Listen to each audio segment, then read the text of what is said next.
Welcome, dear students. We will learn the online English classes. In previous days, we have learned the indefinite three of tenses in variable condition, like the present indefinite tense, past indefinite tense, and future indefinite tense. Today, we will take the topic present continuous tense. Present continuous tense. Present continuous tense, its mean वर्तमान निरंतर काल. Dear students, जो भी काम वर्तमान समय में जारी हैं यानी कि शुरू हैं, तो वहाँ पर हम लोग प्रेजेंट कंटिन्यूअस टेंस को यूज करेंगे. तो इसका हिंदी में नाम हुआ वर्तमान निरंतर. वर्तमान निरंतर काल. प्रेजेंट वर्तमान, कंटिन्यूअस निरंतर कंटिन्यू चलने वाला, टेंस का मतलब होता है काल. अब प्रॉब्लम्स ये आती हैं कि स्टूडेंट्स सेंटेंस को पहचाने कैसे कि ये कौन से टेंस का है. तो आइए इसके लिए हम लोग इसकी हिंदी पहचान को देखें. हिंदी पहचान. How can we recognise the sentence it belongs to the present continuous. So we must learn of Hindi पहचान. रहा हैं,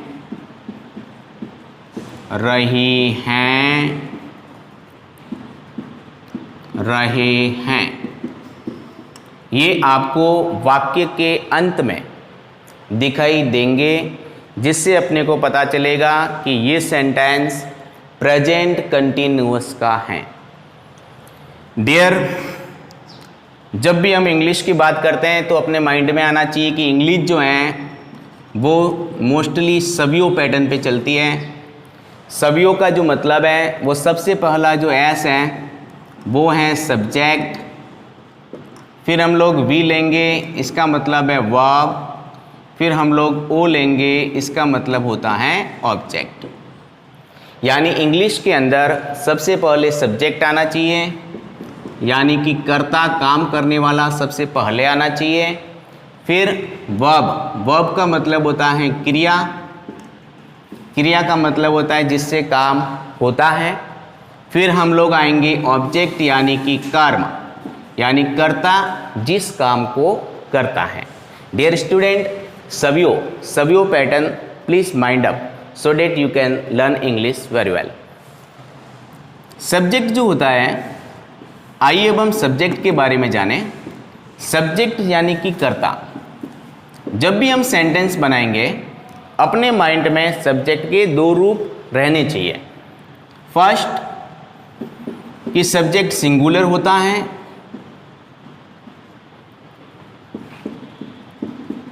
सिंगुलर होता है सब्जेक्ट. सिंगुलर का मतलब डियर स्टूडेंट्स एक वचन होता है, जिसमें मैं आपको बता दूं ही यानी वह, ये पुरुष के लिए यूज होता है. आई मीन टू से डेट मस्कुलियर. फिर हम लोग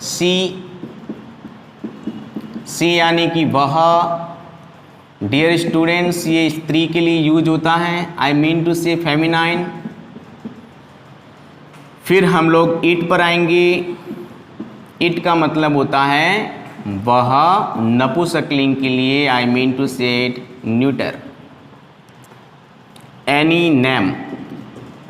और डियर जो भी नाम होगा, कोई भी नाम. कोई भी नाम. कोई भी नाम जो है वो भी सिंगुलर में आता है. अब फर्स्ट कंडीशन हमने देखी कि सब्जेक्ट सिंगुलर में होता है. अब हम सेकंड कंडीशन देखेंगे कि सब्जेक्ट प्लूरल में होता है. डियर स्टूडेंट, प्लूरल का मतलब होता है बहुवचन. बहुवचन जिसमें मैं आपको बता दूं कि मोस्टली इंग्लिश में I we, you, they and more than one, more than one यानी एक से अधिक, ये सभी बहुवचन में आते हैं। Dear students, just we are talking about present continuous tense. We all know that present means वर्तमान, continuous means शुरू है काम, और tense का मतलब होता है काल, यानी जो काम वर्तमान में चल रहा है उसको हम लोग प्रेजेंट कंटिन्यूअस कहते हैं। तो आइए अब हम इसका स्ट्रक्चर बनाएं। डियर स्टूडेंट, सबसे पहले कोई भी सेंटेंस हो, किसी भी टेंस का हो, काम को शुरू करने के लिए हम लोग कर्ता को सबसे आगे लाते हैं, क्योंकि वो ही काम को करने वाला होता है। तो सब्जेक्ट, उसके बाद सब्जेक्ट अगर सिंगुलर हैं तो हम लोग इज लगाएंगे, सब्जेक्ट अगर प्लूरल हैं तो हम लोग आर लगाएंगे, सब्जेक्ट में अगर आई हैं तो हम लोग एम लेंगे, सब्जेक्ट में अगर आई हैं तो हम लोग एन लेंगे, एम लेंगे।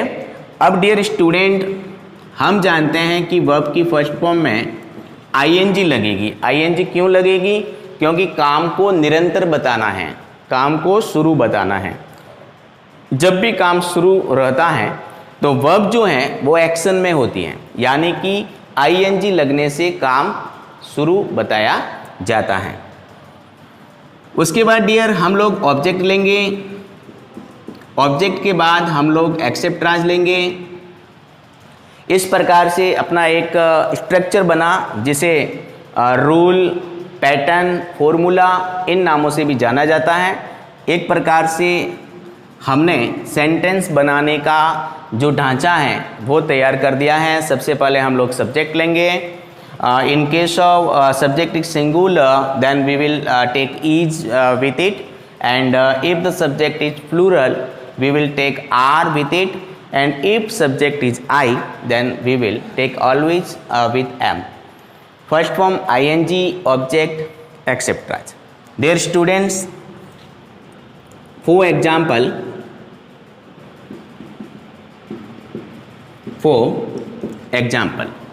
आइए हम लोग एग्जाम्पल लेकर इसे समझें। वह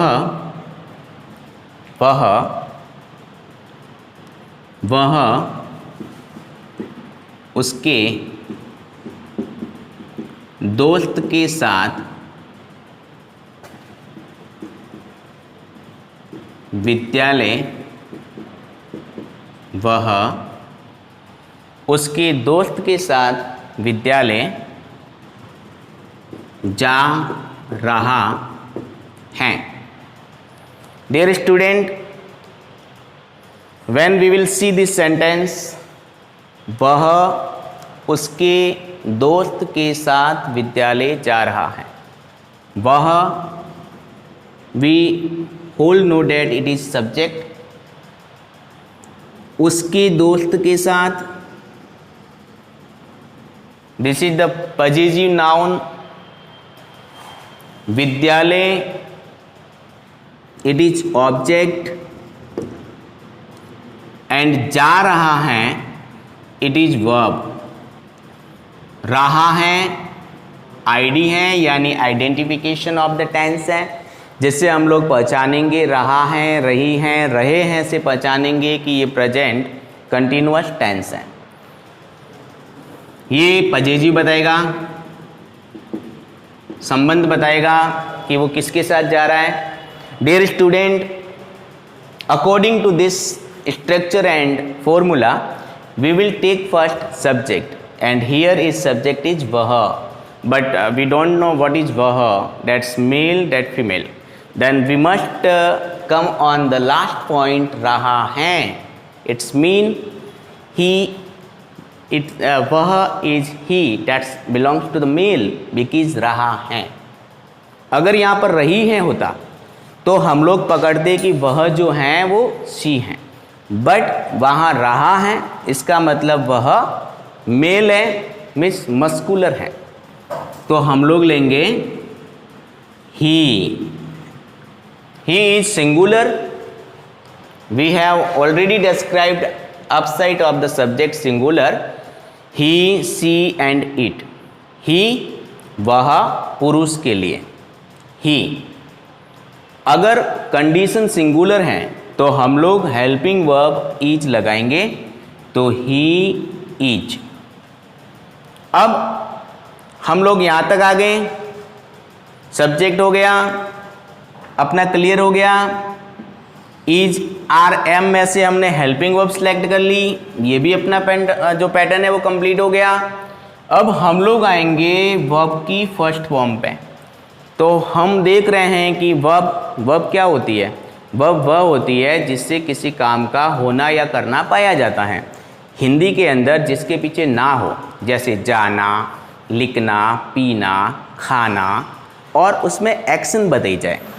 जैसे जाना तो कोई एक्शन होती है, तो आइए अब इसमें जा रहा है, इसका मतलब गो है, तो डियर स्टूडेंट गो, और साथ में क्या लगानी है? ING। He is going. अब अपना ये भी काम हो गया कि हमने वर्ब की फर्स्ट फॉर्म के साथ ING भी ले ली। अब हम आना चाहते हैं ऑब्जेक्ट पर, तो वो कहाँ जा रहा है? विद्यालय जा रहा है, तो विद्यालय इसमें क्या होगा? ऑब्जेक्ट। तो he is going to school. Dear student, बहुत से बच्चों के माइंड में आ रहा होगा कि टू क्यों लगा? टू जो है किसी चीज़ की तरफ हम जाते हैं, किसी संस्था हो, कोई इंस्टीट्यूशंस हो, या कोई भी जगह हो जहाँ पर हम लोग जाते हैं, तो जाने के लिए टू, को, जिसका हिंदी में मीन होता है टू स्कूल। और कहीं से अगर हम आते हैं तो वहाँ होता है फ्रॉम। जैसे आई गो टू स्कूल, मैं विद्यालय जाता हूँ। आई कम फ्रॉम स्कूल, मैं विद्यालय से आता हूँ। तो he is going to school. अब के साथ के लिए इंग्लिश में होता है विथ यानी के साथ में, विथ यानी कि के साथ में। अब विथ यानी के साथ हो गया। अब वो किसके साथ विद्यालय जा रहा है? तो उसके दोस्त के साथ, उसके यानी कि वो पुरुष है, तो क्या आएगा पाजी जी? इज, संबंध बताने के लिए। अब उसका दोस्त है, इसका मतलब फ्रेंड, यानी कि he is going to school with is friend. वह उसके दोस्त के साथ विद्यालय जा रहा है। He is going to school with is friend.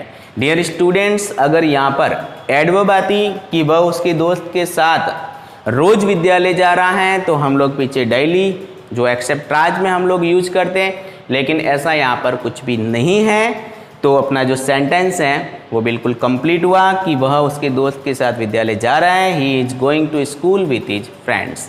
अब मैं आपको कुछ एक्सरसाइज दे रहा हूँ जो आपको सेल्फ करनी है एज ए होम असाइनमेंट में। आप भी प्रैक्टिस करना, प्रैक्टिस करने से बहुत ज़्यादा लर्न होगा, क्योंकि English is not only subject, it is a language. जब तक आप खुद यूज नहीं करोगे, खुद आप ट्रांसलेशन नहीं सीखोगे, बोलोगे नहीं, तब तक आपको आपकी जो प्रैक्टिस है वो कंप्लीट नहीं होगी।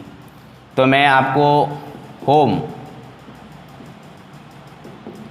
असाइनमेंट के रूप में कुछ काम दे रहा हूँ। आप प्रैक्टिस करना इस स्ट्रक्चर पर, आपसे ज़रूर बनेगा। अगर आपने ध्यान से इस वीडियो को देखा है, समझा है और सीखा है, तो आप लोग इजीली बना पाओगे। वह आम खा रहा है। वे गांव जा रहे हैं। वह उसके पापा के साथ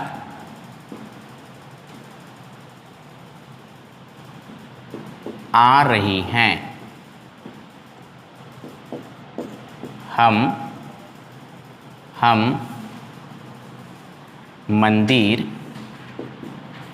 मंदिर से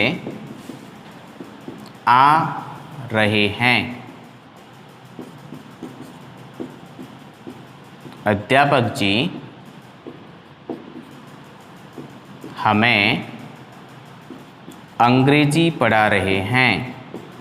अंग्रेजी पढ़ा रहे हैं। Dear students, today we have completed present continuous tense. Tomorrow we will learn more the aspect of this tense. I have given you home assignment 2. So best of luck, continue study. Thank you.